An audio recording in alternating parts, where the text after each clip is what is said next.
Eh, las relaciones entre el derecho y la política han recibido mucha atención, tanto en la teoría política como en la teoría jurídica. Y una atención que no siempre ha sido uniforme, que no han recibido la misma respuesta de manera uniforme. Depende de cómo se conceptualice al derecho y depende de cómo se conceptualice a la política, es decir, depende cuál sea la teoría jurídica y cuál sea la teoría política, va a ser la relación entre derecho y política. Por ejemplo, si nosotros nos situamos en el marco del positivismo kelseniano, del normativismo, el positivismo normativista kelseniano, en donde el derecho es ámbito de la lógica de las normas y la política es el ámbito de la discrecionalidad pragmática que no se puede revisar científicamente ni jurídicamente, porque responde a cuestiones relacionadas con valoraciones que no son científicas, y entonces no hay mucha relación posible entre las consideraciones jurídicas y las consideraciones políticas. El derecho sería el ámbito de la lógica, la política sería el ámbito de la discrecionalidad. La política no tendría reglas, o las reglas que tendría serían las jurídicas, las del derecho y nada más. Si nos situamos en otra teoría política y jurídica, podemos plantear, por ejemplo, que la política es jurídica, como existen algunos planteos, y por tanto que podemos valorar jurídicamente el mundo político. Podemos decir desde el derecho cosas sobre la política. La política no sería el ámbito de pura discrecionalidad porque está juridizada, incorpora el derecho. Desde el punto de vista tridimensional, nosotros podemos pensar que el mundo jurídico en parte abarca el mundo político porque el mundo político tiene una parte jurídica también, pero una parte que no es jurídica, evidentemente. La parte que es jurídica puede ser valorada jurídicamente y ahí hay una superposición en ese ámbito, pero solo en ese ámbito. Fíjense que desde la antigüedad ya empieza a plantear vinculaciones, planteos que vinculan el tema del derecho con la política. Por ejemplo, si tiene que gobernar un sabio y que como es sabio tiene que poder hacer lo que quiere, o es mejor que gobiernen las leyes.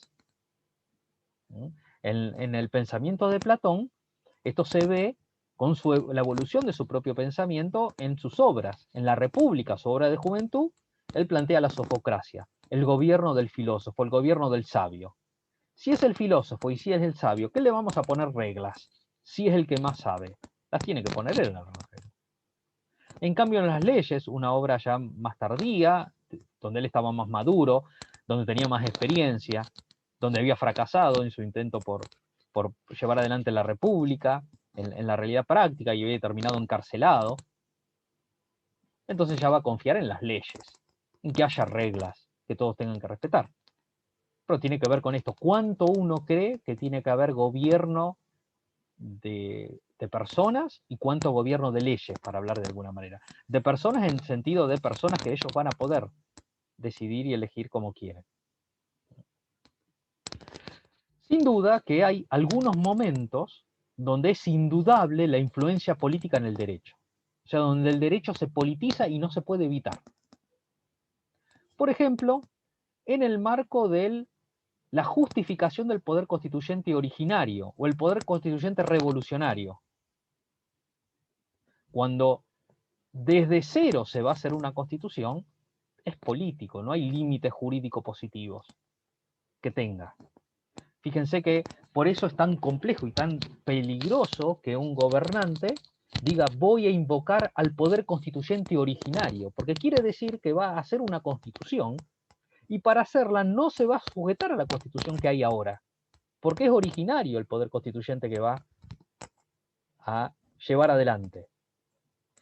En Venezuela, cuando tenía minoría porque había perdido la elección Nicolás Maduro y se había formado una asamblea con mayoría opositora y que él empezó a sancionar leyes en contra, digamos, de sus deseos, entonces lo que hizo Nicolás Maduro fue decir, bueno, voy a llamar al poder constituyente originario y formó una convención constituyente que dijo, como es constituyente está encima de la asamblea y ya lleva varios años funcionando esta convención constituyente, y dijo, bueno, hasta que no haga la constitución, las normas de esta asamblea son normas constitucionales y están por encima de todas las otras normas.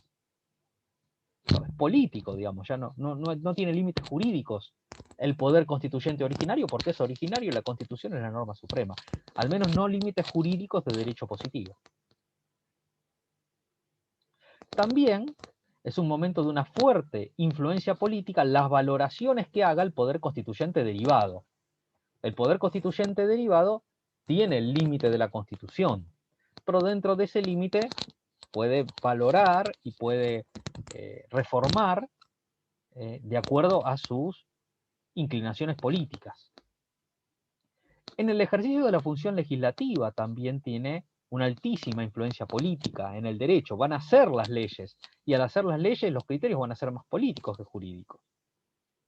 Y también en los tribunales superiores tiene mucha influencia lo político, porque al ser los tribunales superiores y no tener a alguien que lo va a revisar con superioridad de ellos, y al ser la última palabra sobre normas que son más bien principios y no reglas como las que están en las constituciones, en los tratados internacionales, y que por tanto son susceptibles de distintas interpretaciones, la ideología que tienen los jueces de los tribunales superiores, las ideologías políticas, si son más liberales, si son más socialistas, si son más laicistas o son más conservadores, todo eso influye muchísimo en cómo van a administrar justicia y cómo van a entender el derecho. Hay ámbitos de tensión en la relación entre derecho y política. Por ejemplo, la justicia electoral, un ámbito de muchísima tensión. Se plantea la nulidad de las elecciones, hay que hacer elecciones de nuevo. Ay, pero eso, ¿hay realmente una razón jurídica o es una razón política? Pensemos en cuando se anularon las elecciones de Evo Morales, en donde iba por la tercera elección consecutiva, la reelección de Evo Morales, y la justicia electoral de Bolivia la anuló, y después, bueno, terminó con ese extraño medio posible golpe de Estado, para llamarlo de alguna manera, o situación rara, en donde una senadora tomó el gobierno, la presidencia de Bolivia, y Evo Morales terminó refugiado en la Argentina. La justicia electoral es una justicia que dirime cargos políticos. Otra tensión entre derecho y política, la interpretación por el resultado, que hemos hablado aquí. Se presenta ante un tribunal un caso, donde el tribunal tiene que resolver, pero resulta que si resuelve de una manera puede, por ejemplo, traer una crisis económica terrible, puede dejar al Estado sin financiamiento. Entonces mira eso, las consecuencias económicas de la decisión que puede tener, y en función de eso interpreta las normas. O, por ejemplo, a la hora de examinar los requisitos y los límites que tienen los cargos públicos. ¿Por qué para asumir tal cargo público hay que cumplir con este requisito? Sin duda, el juicio político es un lugar de encuentro entre el derecho y la política. ¿Hasta dónde es realmente un juicio, el juicio político? El juicio político, por ejemplo, que se le hizo al expresidente de Brasil, Dilma Rousseff, y a mí me dejó bastante dudoso en cuanto a que fuera un verdadero juicio. En el caso del Paraguay, que se destituyó por juicio político a Fernando Lugo hace algunos años, un presidente que había sido obispo, que tenía una línea de izquierda, y que fue juzgado, era un descontrol bastante importante que existía en Paraguay, y lo destituyeron por un juicio político en donde le dieron muy poquito tiempo a él para poder preparar su defensa, cuando la acusación tenía un montón de cuerpos, que no se podían leer jamás, ni siquiera leer todos esos cuerpos en el tiempo que le habían dado. ¿Hasta dónde era un juicio? ¿O hasta dónde es un juicio? O, por ejemplo, también en la forma y requisitos de la selección de los jueces. ¿Cómo entra en tensión el derecho y la política? Tuvo el caso de un fiscal, el doctor Ignacio Rodríguez Varela, que salió en todos los medios en su oportunidad, hijo del ministro de Justicia en la época del proceso. Ganó 6 concursos para ser juez y lo desplazaron en los 6 concursos. No lo eligieron a él dentro de la terna. 6 concursos. Por ser hijo, por pertenecer a la familia de un ministro de la dictadura. ¿Dónde está entonces el sistema objetivo del concurso? ¿No? O la extradición, otro instituto también en donde se juega el derecho y la política. Porque por más que corresponda legalmente que sea procedente, en última instancia Es una decisión política de extraditar o no que la ejerce el Poder Ejecutivo y el Ministerio de Relaciones Exteriores, que podría decidir no extraditar a pesar de que las normas autoricen extraditar. Porque primero, en el proceso de extradición, primero existe un juicio, en donde el sujeto se puede defender para que un juez determine si realmente se puede proceder a la extradición. Pero aunque se diga que se puede, todavía el Poder Ejecutivo tiene la libertad de extraditar o no. Pero además en ese juicio, si se debe o no extraditar, si se puede o no, no podemos negar que va a haber influencia política en la decisión, sobre todo cuando la tienen que tomar tribunales superiores. En el caso de Pinochet, que es muy interesante, Pinochet tenía la peculiaridad de que, bueno, en Chile, por disposición de la Constitución, los expresidentes eran senadores vitalicios y por tanto tenían inmunidad, ¿no? Y en España estaba llevando adelante un juez llamado Baltasar Garzón procesos bastante discutibles porque acusaba a dictadores o gobernantes de países latinoamericanos y los juzgaba a él porque habían sido víctimas españoles, que no estaban en España, que estaban en Chile, por ejemplo. Entonces este juez, Baltasar Garzón, tenía una causa donde lo tenía acusado Pinochet, y Pinochet estaba en Chile, lógicamente, tenía inmunidad, por más que había pedido la entrega, la extradición, no, era imposible. Pero estando Pinochet en Inglaterra para un tratamiento de salud, lo aprovechó Baltasar Garzón y libró una orden de captura internacional. Entonces, enterado Pinochet recurrió a la justicia de Inglaterra para que la justicia de Inglaterra determine si correspondía extraditarlo o no. La situación era compleja porque había una cuestión que tenía que ver con en qué medida se estaba cumpliendo con la irretroactividad de la ley penal y lo jurídico.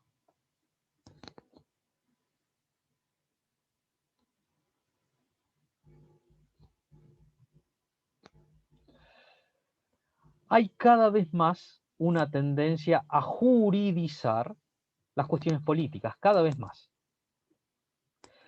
Es discutible si esto es bueno o malo, porque uno podría decir es bueno, porque es bueno que la política se sujete al derecho, es la regla, la base, la aspiración del Estado de Derecho. Es lo que hizo nacer el constitucionalismo. Y que los monarcas no son absolutos, tienen que cumplir las leyes son para todos, la base del Estado del Derecho. Pero por otro lado, una cosa es que deban cumplir con las leyes y otra cosa es que pueda ser revisado eso por tribunales que están acotados a un caso concreto, cuando la política mira a intereses generales muy complejos a mediano y largo plazo. Esta tendencia a juridizar las cuestiones políticas, por ejemplo, se ve cada vez más en el reclamo social de pedirle a los jueces que resuelvan cosas que no resuelve la gestión en política. Y entonces demandas por falta de vivienda, demandas por falta de acceso a determinados insumos, cuando lo tendrían que resolver políticamente.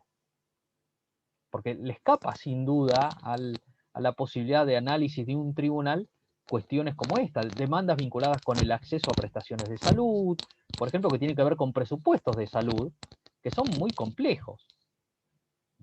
Imaginemos que hay una persona que necesita para su tratamiento un medicamento que cuesta millones de dólares, como los hay. Inicia una demanda. Y entonces el juez tiene que ver el presupuesto de salud para ver a qué le saca para poder darle esto, cómo lo hace. Cuando en realidad tendría que plantear la solución directamente el órgano administrador. La constitucionalización de derechos de prestación, o sea, los derechos de prestación son los derechos por los cuales alguien reclama que le den algo. Salud, educación, alimento, vivienda. No son solo derechos de libertad. Uno no reclama que le permitan hacer algo, sino que reclama que le den algo. Y esto cada vez empieza a aparecer en los textos constitucionales y entonces esto tiende a la juridización de los reclamos políticos. Como también el neoconstitucionalismo, teoría jurídica que toma la Constitución como un elemento que debe ser efectivo en la vigencia de los beneficios, los intereses y los derechos que reconoce, y que por tanto inviste al Poder Judicial de las atribuciones para hacerlo. Vamos a avanzar un poquitito con esto porque ya les he dado bastante, son ejemplos, ustedes después lo van a poder leer. ¿Qué podemos decir de la perspectiva de una perspectiva trialista sobre la relación entre derecho y política? El mundo, nosotros en el derecho hablamos de el mundo jurídico. Bueno, en la política podemos hablar del mundo político. ¿Qué contiene al mundo jurídico? El mundo jurídico es parte del mundo político. Y así como el mundo jurídico lo podemos mirar tridimensionalmente, abordando 3 dimensiones, podemos hacer lo mismo con el mundo político. Solo que en la dimensión sociológica no tenemos actos de reparto. Lo que tenemos es actos de coexistencia, donde se vive con los otros. En la dimensión normológica no tenemos captaciones lógicas de repartos, tenemos captaciones lógicas de los actos de coexistencia. Y en la dimensión diquelógica tenemos los valores de la convivencia, no solo la justicia, porque para que haya plenitud política no alcanza la justicia, tiene que haber concordia, tiene que haber solidaridad, tiene que haber elementos que van más allá de la justicia. Podemos nosotros plantear categorías paralelas a la que usamos en el mundo político, en el mundo jurídico, para pensar el mundo político. Por ejemplo, de estos actos de coexistencia, nos podríamos preguntar quiénes son los conductores, no les llamaríamos repartidores porque no es un reparto, quiénes son recipiendarios, cuáles son los objetos, los móviles.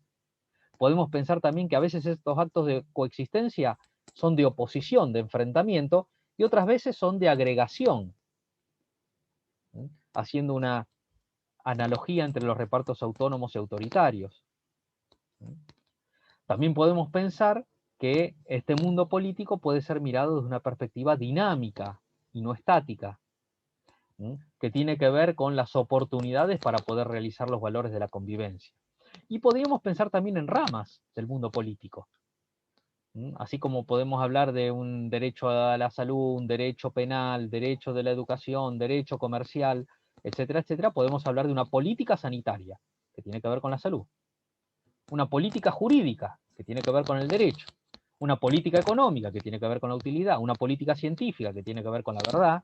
Una política artística, que tiene que ver con la belleza. Una política religiosa, que tiene que ver con la santidad. Y que si no ponemos a ver, de alguna manera responde a ministerios o secretarías, ¿no? El Ministerio de Salud, el Ministerio de Justicia, el Ministerio de Economía, el Ministerio de Educación y el Consejo, las direcciones o las secretarías de ciencia y técnica o de ciencia, etcétera, el Ministerio de Relaciones Exteriores y Culto, o la Secretaría de Culto, que se ocuparían de la gestión política de estas distintas áreas